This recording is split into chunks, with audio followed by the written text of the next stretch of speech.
Hello everyone, మన ఛానల్లో మరొక ఈజీ హెల్దీ టేస్టీ రెసిపీ అండి, సొరకాయ ఓట్స్ రోటీ. దానికి కావాల్సినవి చూద్దామా?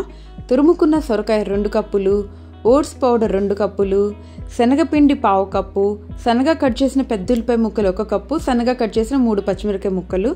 అంతేకాకుండా నువ్వులు 2 టేబుల్ స్పూన్స్, వాము 1 స్పూను, జీలకర్ర 2 స్పూన్స్, సన్నగా కట్ చేసిన కరివేపాకు, కొత్తిమీర. ఇక స్టార్ట్ చేద్దామా? ఇప్పుడు ఒక పెద్ద బౌల్ తీసుకొని అందులో తురుముకున్న సొరకాయ, ఓట్స్ పౌడర్, శనగపిండి, కట్ చేసిన ఉల్లిపాయలు, పచ్చిమిరపకాయలు, అలాగే నువ్వులు, వాము, జీలకర్ర, కట్ చేసుకున్న కొత్తిమీర, కరివేపాకు వేసుకొని కలుపుకోవాలి. ఇప్పుడు తగినంత సాల్ట్, తగినంత కారం, కొంచెం పసుపు, కొంచెం జీలకర్ర పౌడర్ వేసుకొని సొరకాయ ఉల్లిపాయలో ఉన్న వాటర్ బయటకు వచ్చేంత వరకు గట్టిగా కలుపుకొని పక్కన పెట్టుకోవాలి.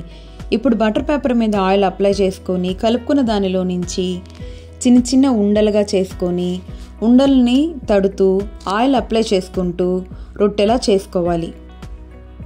సొరకాయలో వాటర్ ఎక్కువగా ఉండి ఒకవేళ కలుపుకున్నది లూజ్ అయింది అంటే ఓట్స్ పౌడర్ కూడా వేసుకొని కలుపుకోవచ్చు. పెనం పెట్టుకొని ఆయిల్ 1/2 స్పూన్ వేసుకొని హీట్ అయిన తర్వాత చేసుకున్న రోటీని దాని మీద వేసుకొని మీడియం ఫ్లేమ్లో కాల్చుకోవాలి. సొరకాయలో 92% వాటర్, 8% ఫైబర్ ఉంటుంది. షుగర్ కంట్రోల్ చేసే ప్రాపర్టీస్ ఇందులో ఉంటాయి. అంతేకాకుండా లివర్ని డీటాక్సిఫికేషన్ చేస్తుంది. ఓట్స్లో ఉండే బీటా గ్లూకాన్ వల్ల బ్యాడ్ కొలెస్ట్రాల్ని కంట్రోల్ చేస్తుంది. ఇందులో ఫైబర్ ఎక్కువగా ఉండటం వల్ల స్లోగా డైజెషన్ అయ్యి షుగర్ లెవెల్స్ని స్టేబుల్గా ఉంచడమే కాకుండా ఆకలిని తగ్గిస్తుంది. థైరాయిడ్తో బాధపడుతున్న వాళ్ళు వాళ్ళ డైట్ ప్లాన్లో ఈ రోటీని హ్యాపీగా యాడ్ చేసుకోవచ్చు. రోటీని పెరుగుతో సర్వ్ చేసుకుంటే మన బాడీకి ప్రోబయోటిక్స్ కూడా అందుతాయి. అంతేనండి, సొరకాయ ఓట్స్ రోటీ రెడీ అయిపోయింది. మీకు నచ్చితే ట్రై చేసి ఎలా ఉందో కామెంట్ చేయండి. Thank you for watching.